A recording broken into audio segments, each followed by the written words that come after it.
Cáceres, ustedes lo conocen, es presidente de ASPEC y se encarga de recordarnos a los consumidores cuáles son nuestros derechos. Hoy día es el Día del Consumidor y está acá justamente para eso. ¿Cómo estás, Crisólogo? Gracias por estar con nosotros. Bien, ante todo, feliz Día del Consumidor, mi querida Patricia. Igualmente, Crisólogo. Feliz día a todos los consumidores que nos están escuchando, consumidores y consumidoras. Hoy día es nuestro día porque todos somos consumidores y lo que le ocurre a uno le interesa a los demás. Porque somos la categoría más importante, como decía John Kennedy hace 50 años. El 15 de marzo se conmemora en homenaje a un discurso que él dio en 1962 y dijo pues que los consumidores somos todos y pese a ello no tenemos mayor poder de incidencia sobre las decisiones que nos afectan. Desde entonces a la fecha han pasado 5 décadas y hay mucho pues que decir, ¿no? Se han avanzado algunos temas continúan deficitarios, ¿no? Caso del Perú, por ejemplo, hay avances. Tenemos un Código del Consumidor que fue el resultado de unos debates transparentes a los cuales los medios de comunicación le dieron singular atención. Tenemos instituciones que se dedican a la defensa del consumidor como el INDECOPI, los reguladores, las superintendencias. Eso es bueno. Los medios ponen sobre la agenda el tema de consumo y siempre están investigando al respecto. Los mismos municipios también están participando de la defensa del consumidor, haciendo que se cumplan determinadas reglas para que lo que ofrece un local sea efectivamente lo que uno recibe, ¿no? Por ejemplo, y el Ministerio de Salud emite una directiva para que se etiqueten los alimentos que contienen grasas trans. En fin, el tema del consumo es un tema transversal, es un tema que tiene que ver con salud, que tiene que ver con alimentación, con servicios públicos, con servicios financieros. Es un tema que tiene que ver con muchos rubros, ¿no? Pero que me parece, Crisólogo, que se funde la honestidad. Aquello que tú ofreces lo tienes que cumplir. O sea, es una regla como básica de intercambio en el que está abasteciendo a un consumidor debería abastecerlo con lo que le ha prometido que le va a dar. Totalmente de acuerdo. Se funda en la honestidad, pero también se funda en la responsabilidad. Por ejemplo, el tema del estacionamiento para discapacitados en los centros comerciales. El otro día voy con mi madre de 80 años que tiene 5 vértebras de metal y digo, oye, está vacío el estacionamiento de discapacitados y cuando dirijo mi vehículo, viene otro vehículo a toda velocidad, se estaciona y se baja el papá, la mamá y la hijita corriendo y salen matándose de la risa. Paré el carro y les grité y les dije que qué les pasa a ustedes, es el estacionamiento para discapacitados, salgan de ahí. Los tipos tuvieron que regresar, salir y se fueron. ¿Qué quiero ilustrar con esta anécdota? Quiero ilustrar de que a veces nosotros los ciudadanos somos partícipes de esta cultura combi del vivo, ¿no? De esta cultura de que hay que aprovecharnos de los demás. Y por eso no solo es honestidad, como dices, por parte del proveedor, sino de los consumidores ser responsables y ser solidarios también y respetar determinados cánones mínimos para la convivencia en sociedad, ¿no? Y eso, por ejemplo, ¿viene de dónde? De la educación.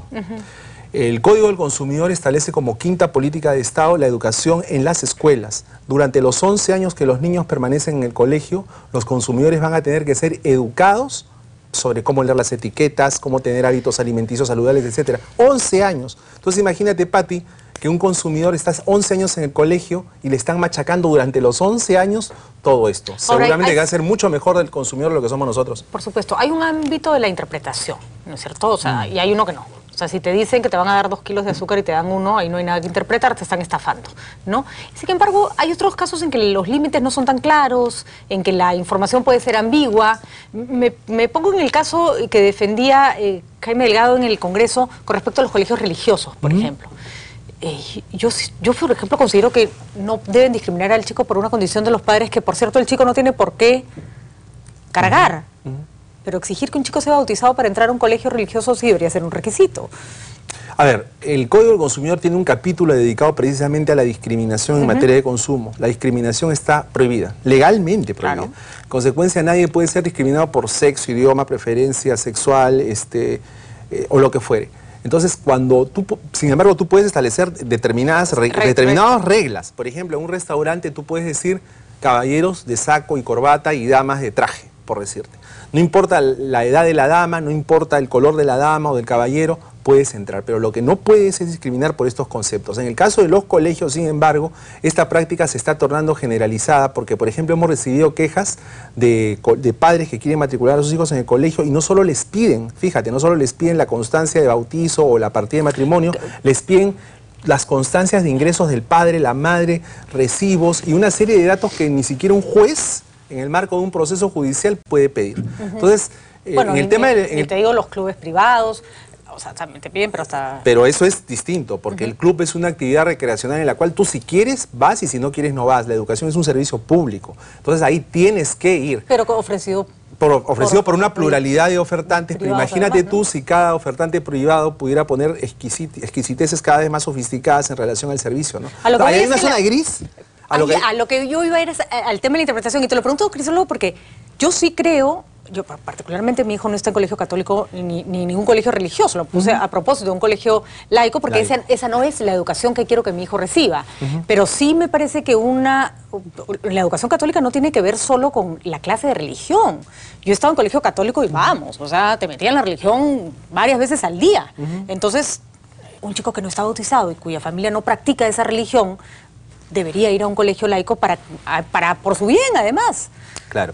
Pero ahora, un chico bautizado, que sus padres están divorciados, piña, pues, si no, no lo bauticen. Si no, que la Iglesia Católica no acepte bautizar hijos de padres separados o de madres solteras, cosa que, por supuesto, es posible, ¿no? Bueno, claro, es un tema en el cual hay mucho que discutir, pero no vamos a entrar a discutir porque si no no acabamos nunca. No acabamos nunca. Es un tema filosófico, sino que sencillamente en el tema de los colegios se están dando a lo largo de los años muchas prácticas que son cuestionables.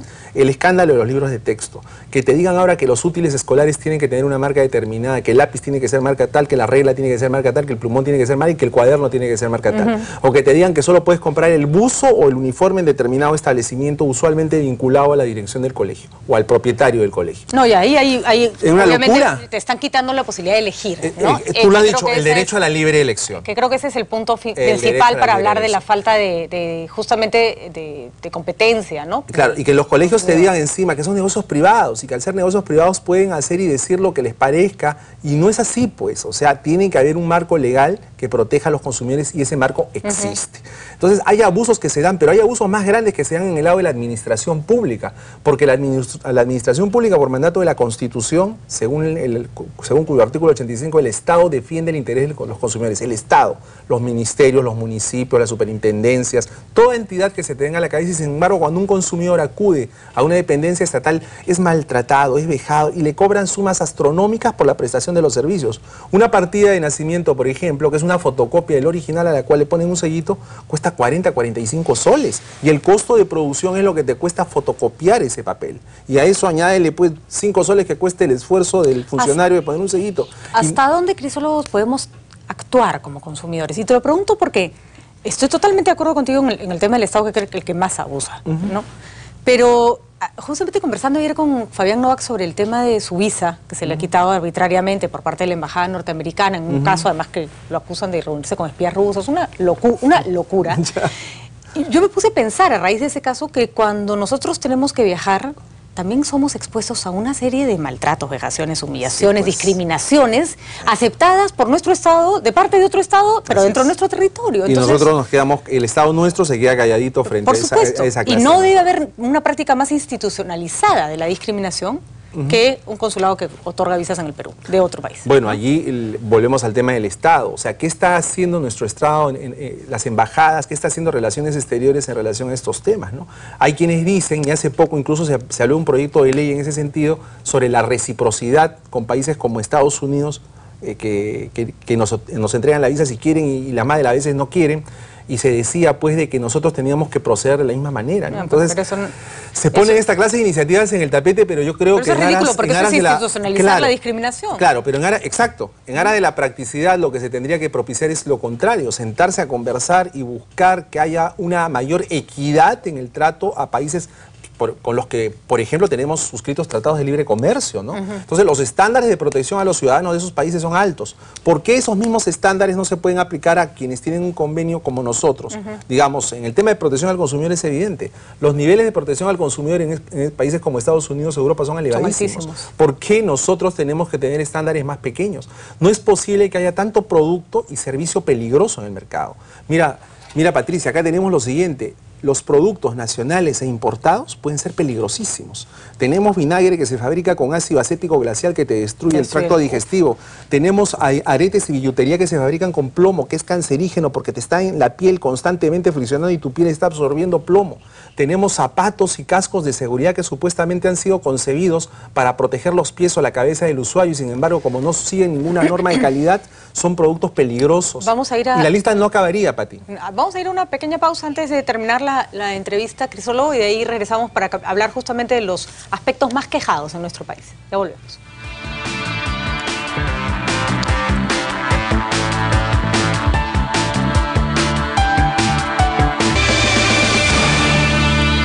Crisólogo Cáceres está con nosotros para celebrar celebrar el Día del Consumidor y para recordarnos cuáles son nuestros derechos y deberes también. Crisólogo, me decías en la pausa que todavía el sector más quejado es la banca. Sí, sigue siendo. Bueno, es la que involucra dinero constante y sonante también, ¿no? Venimos hablando de esto hace 2 años, Patricia, y no ha cambiado nada. O sea, la banca es el 35% de las quejas que recibe ASPEC anualmente, el 35%. Los consumidores se quejan de cobros indebidos, se cobran de fraudes electrónicos, de la prestación de un servicio deficiente, información deficitaria, etc. Y en esos temas no se ha avanzado demasiado. Ayer, por ejemplo, leía que el superintendente de Banca y Seguros ha dicho que está eliminando 800 comisiones abusivas, 800. Esta es una buena noticia porque en los 2 años previos se eliminaron solo 15, entonces eliminar 800 es un avance, pero hay más. Yo, Crisólogo, hoy tengo una teoría. Aquí no se trata de eliminar, se trata de devolver la plata que cobraste injustamente. Ese es otro tema. ¿No? ¿Por qué? Simplemente, ya si te he estafado durante 5 años, sorry. Así no es, ¿no? Señor, devuélveme usted la plata que me ha cobrado que no debió cobrar. Bueno, te cuento que eso está contemplado en el Código del Consumidor. Te cuento que la posibilidad de que se inicien acciones judiciales en defensa de intereses colectivos o difusos está contemplado en la ley. Lo que pasa es que vía reglamento se han establecido una cantidad de requisitos de difícil cumplimiento y por eso es que, por ejemplo, ASPEC no puede interponer denuncias como las que tú planteas, denuncias o demandas en las cuales se pidan indemnizaciones en favor de grupos grandes de consumidores afectados, ¿no? Eso se tiene que hacer. En otros países, como bien sabes, se fijan montos indemnizatorios altos, porque la indemnización tiene que tener 2 fines. Primero, castigar al infractor y segundo, disuadirlo, para que en el futuro no lo vuelva a hacer. Entonces, ese es un tema sobre el cual también hay bastante que hacer. Y hay bastante que hacer sobre otros, ¿no? Por ejemplo, estábamos comentando en el entretiempo que qué pasa con las piedras que caen en la Costa Verde y golpean, destruyen propiedad y pueden generar problemas a la salud o la vida de los consumidores. ¿Qué pasa con el árbol que se cayó sobre los automóviles estacionados en la avenida Santa Cruz en Miraflores, frente al Colegio de Abogados, precisamente? Entonces, ahí tenemos casos en los cuales el Estado no solo debería compensar y reparar los daños ocasionados, sino que si los consumidores lo exigen, deberían indemnizar a los consumidores. Porque si le aplastaron el carro a una persona, la persona pudo estar dentro. Si una piedra le cayó dentro en el carro a alguien, esa persona pudo haber muerto, pero ¿no? si a las pobres personas que participaron en conflictos armados ni siquiera les indemnizan ni les dan sus seguros, imagínate si te van a... Hay tremendo problema, o sea, hay mucho por hacer y es que, como te digo, a veces el Estado no se sensibiliza. O sea, no es solo las empresas públicas. Las empresas en general tienen también mucho que aprender, porque, por ejemplo, las empresas nos brindan pues muchos casos de publicidad engañosa, ¿no? Y son muy irresponsables en muchos casos, porque a veces saben ellos que están comercializando productos que no tienen determinada certificación o que pueden ser riesgosos y lo hacen. O emplean componentes que por abaratar costos pueden ser tóxicos para los consumidores, ¿no? Muy bien, Crisólogo. Día importante para tomar en cuenta, pero en realidad el Día del Consumidor es todos los días porque tenemos que estar siempre atentos. Yo quisiera que simplemente, rapidito, porque ya tenemos que cortar la entrevista, nos digas ¿a dónde te pueden consultar? ASPEC es una entidad que hace mucha labor de orientación, además. Si alguien tiene una duda, si cree que está involucrado en algún tema que no ha sido bien tratado, ¿ustedes pueden ayudarlos a resolver su problema? Todo el tiempo, Patricia. O sea, la principal labor de ASPEC es orientar, informar, difundir, y nosotros estamos para hacerlo en nuestra sede institucional o llamándonos al 448-5000 o también pueden ingresar a nuestra página web www.aspec.org o al Facebook, que es una manera muy dinámica de comunicarnos todo el tiempo y estamos ayudándolos. Y claro, cuando hay casos en los cuales hay que denunciar, ¿no? Porque definitivamente hay casos en los cuales puedes resolver problemas de inmediato, pero hay otros en los cuales la inflación es tan grosera que claro, hay que o actuar. la empresa se cierra tanto que requiere de una intervención mayor. Muchísimas gracias, Crisólogo. Gracias a ti. Gracias por tu labor también y nos vamos nuevamente en vivo hasta el Congreso con Carlos Yancú.